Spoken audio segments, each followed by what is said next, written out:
particular area?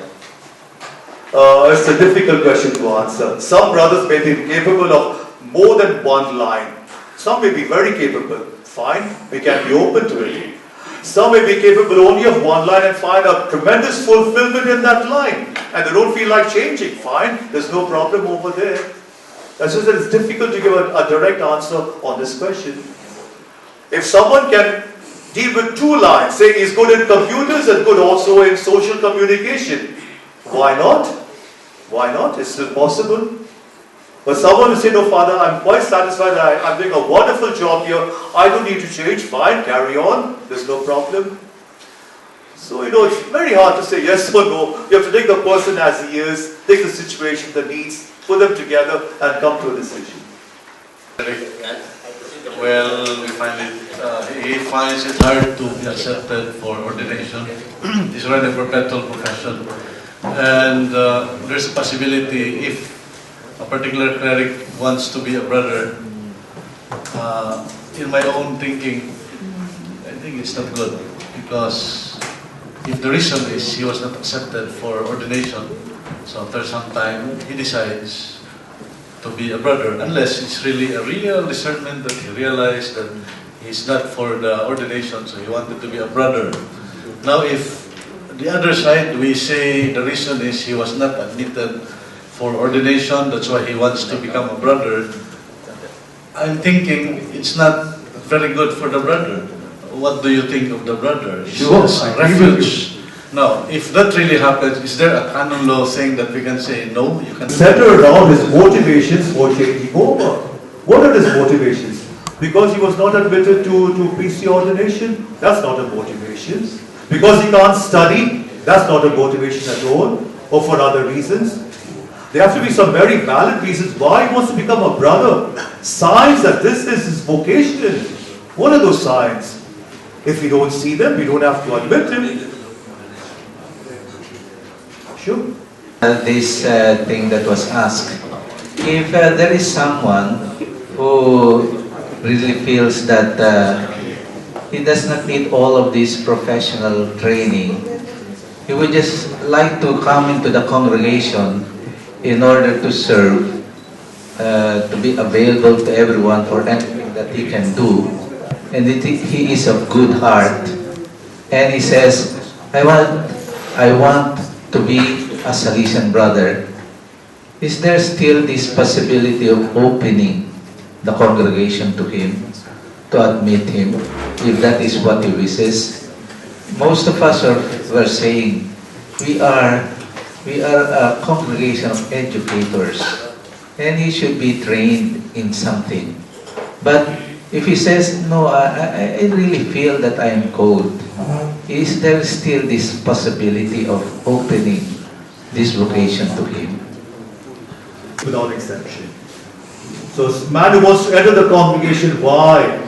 Is he looking for security, for a safe place for himself, just to pray and be united with God? He can do this in another congregation. He doesn't have to become a Salesian.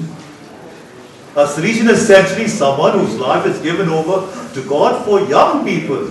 That means being among the young as an educator. That is essentially his own vocation. Now, if this is not what he's going to live, what's the point of becoming a Salesian? Now, but I'm inclined to say no on this particular point. All right? The congregation has a program for those who are brothers who are entering the senior citizen period.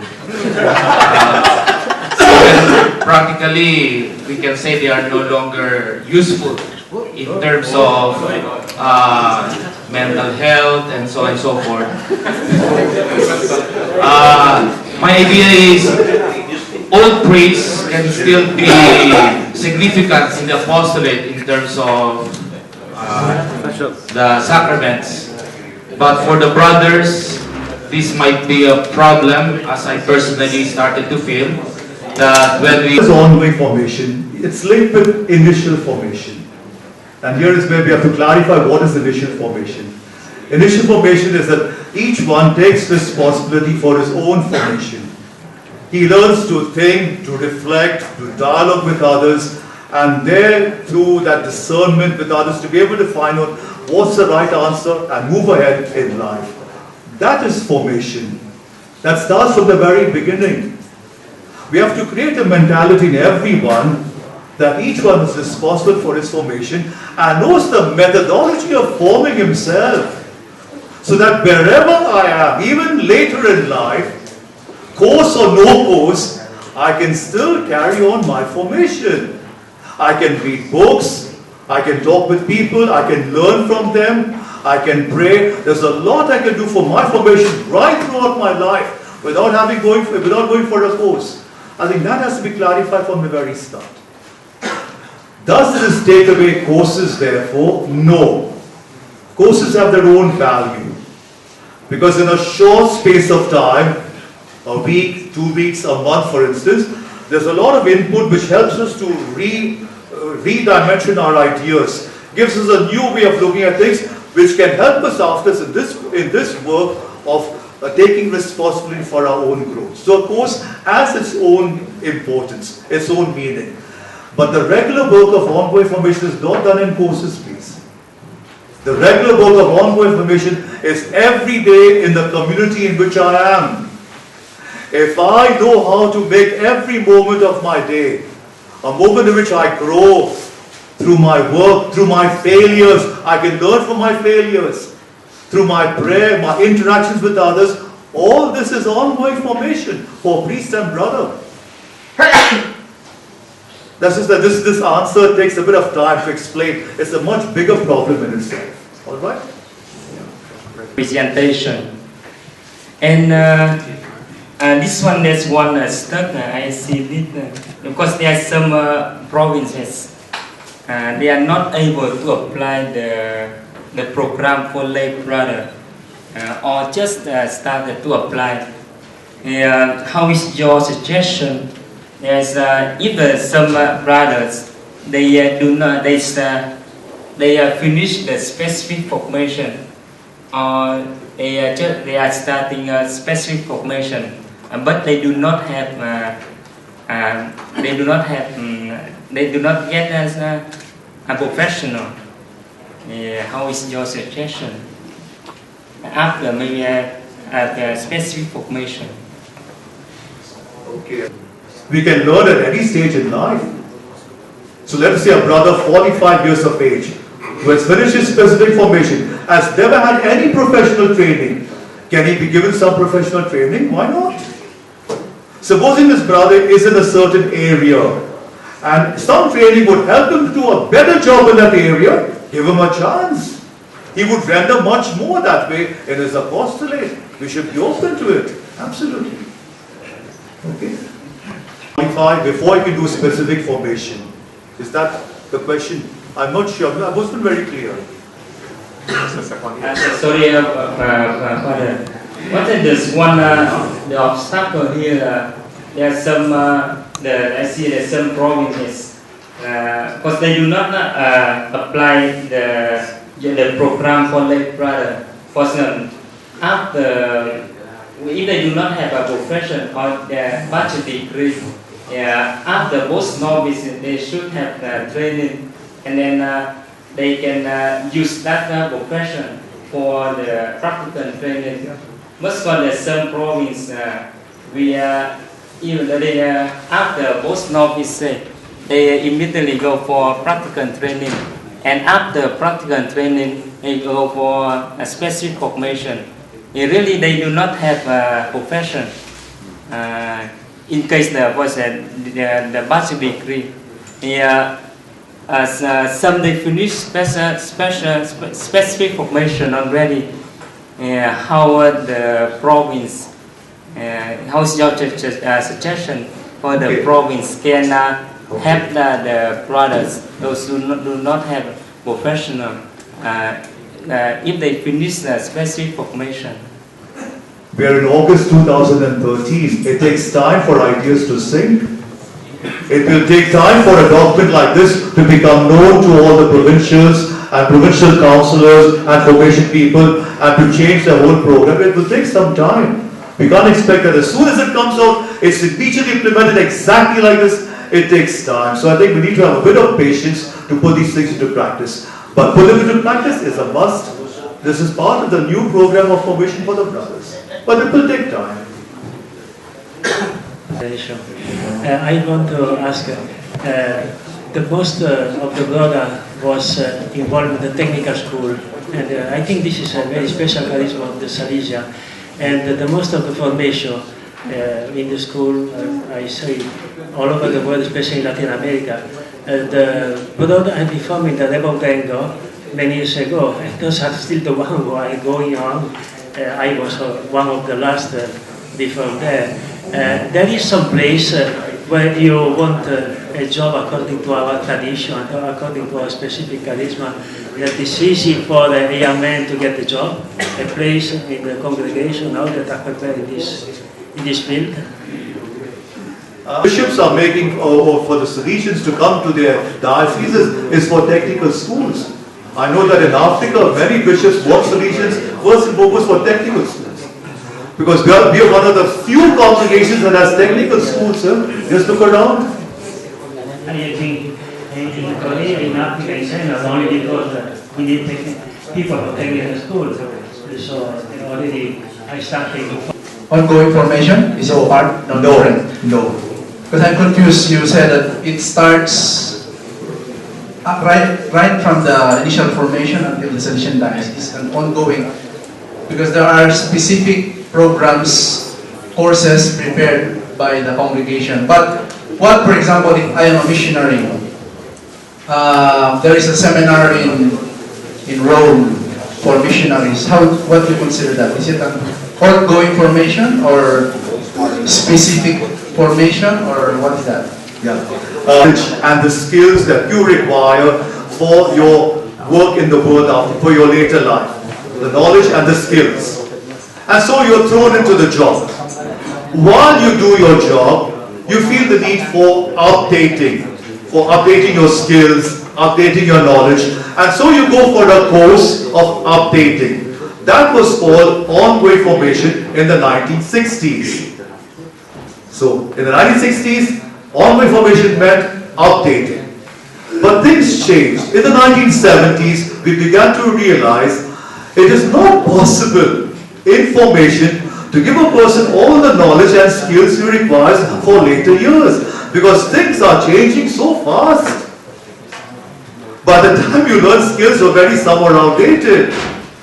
And so instead of giving content to people, the focus changed to methodology. Instead of giving them, learn these things, learn this skill, get this knowledge, the idea was, can we train them in order to learn continually in their lives? Give them a methodology of learning so that a person knows to learn. I know I must be open to ideas. I must read. I must pick up various ideas, know how to sift them, dialogue with the others, and find a balanced judgment on this point. Train a person to this kind of reflection and finding out the truth himself. Can we train a person to this? This is formation. Essentially, this is what formation is. And this formation continues all through life. So no matter what my age is, I can always continue to form myself because I have the methodology of forming myself, not the content. The content will go on changing as years go on, as years go by. But I have a methodology. I can read. I know where to read. I know what to read. I know how to deal with this, what questions to ask. I can form myself. That's what we want. That's the idea of formation, please. Taking responsibility for your own formation. Now, once you get this, you see that your ongoing formation is done by you all throughout your life. So then I ask the question, as I said earlier, if this is what formation is, then what is the point of these courses? Like he's mentioned, a missionary course, for instance. I know that I, as a missionary, I don't have all the books at my disposal. I'm very limited in the place where I am. I don't have experts with me to give me all the latest and the best ideas. And so I go for a course, and then in a short while, I get the best of everything that the church has to offer. That's a big help to me. Why not? The ideal would be if I could read all the books possible, I could listen to all the professors and learn by myself, but it's not practical for everyone. And so I go for a course given by experts, by people in the field, by the best books, the best literature available, and that gives me a big boost in my missionary vocation. Why not? Courses have their own validity, please. But your regular work of formation, not courses. You can't be spending all your life in courses. Your regular work of ongoing formation is every day of your life, once you have this methodology of growing in your life. I don't know if that clarifies. Making a general orientation for candidates to the seminary before the novitiate, brothers and priests presented equally. Does this do away with specific seminaries for brothers? Because I'm thinking maybe in the past, in the years when Don Bosco was still around, where aspirantates for brotherhood were organized and we produced a lot of vocations. Now this, at present we are doing away with this. Does this invalidate the programs that were done in the past of aspirantates preparing brothers early in life? Because my experience in Africa, we have a lot of priests, diocesan priests, a lot, because they have a lot of aspirantates that prepare them for priesthood, start them young, orient them young. Going in either direction, either to become brothers of peace and call that a seminary is not a right word, please. It's already giving a clerical connotation to a house. That's not correct. Call it an aspirantate, call it an apostolic school, but please don't call it a seminary. A seminary is always in terms of priesthood, please. Let's not confuse terms. It creates confusion if you use a seminary indiscriminately that way. Alright? The very first thing. The second thing, does this whole rethinking that we are doing at the moment, does it mean that we have to do away with the aspirantates for brothers? I said probably yes, they are out. Aspirantates for brothers, I think probably out. For the simple reason that the boys will make the decisions about being a brother or priest later on at the novitiate level. So already to get the boy channeled along a certain line from the beginning, you become a brother, we prepare you to become a brother, all this, what is the point behind this? We take into consideration that he's interested in the brotherhood, we encourage him, but say, look, take your time. You'll get a chance to think seriously about this and you'll make a good decision in your novitiate, but encourage him along the way. But just to, channel a person over the while, either on the priestly side or on the brother side, I think it's a bit too much. And that's why we prefer to say, let's have our aspirants open to both vocations, present both vocations to them. Also, let's think of it. Supposing you have a brother aspirantate, are you going to have only your brothers? It wouldn't be correct, mind you. We have had examples in the past of priests who said, Father, until later in life, I never knew we had brothers in the Salesian congregation. I only thought we had priests. And that's not correct. I think it's good that from the very start, they know that the Salesian congregation is made up of priests and brothers. That our vocation is a consecrated vocation lived out in two forms. And if I want this form or that, fine. We are encouraged to go ahead. Later on, we can decide. I think that's a much better way than already channeling them from the very start in one direction only. Short of time already, so we would like to close the discussion at this point. If there are some more questions, you can address them to Father Chris during the break time. So once again, we thank Father Chris for the wealth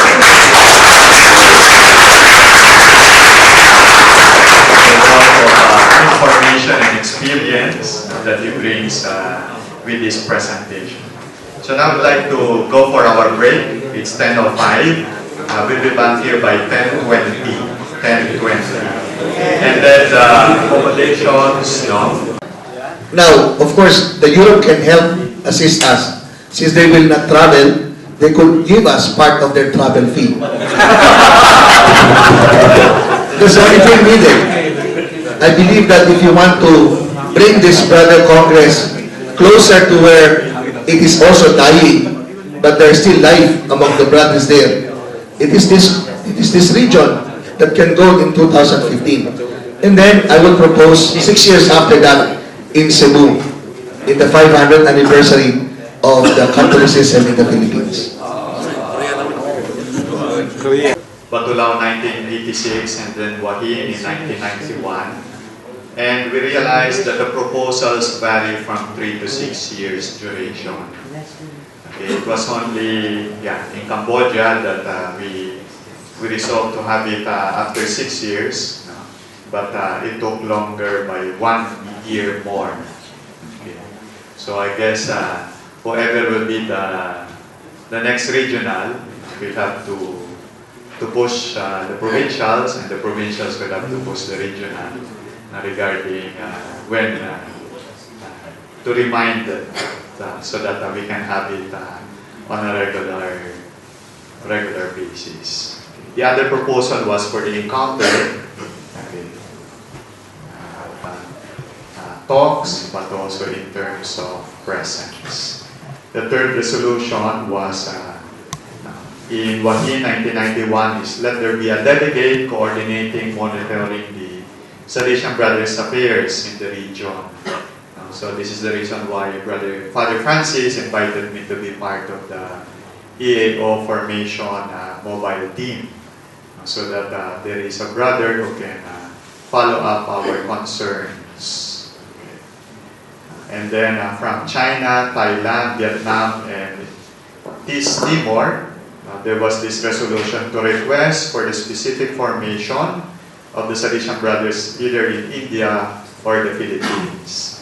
And now we have it in Manila, in the Philippines. So since 1986 until now, we have done a good job in terms of our region. Thank you very much. Mark Carlo.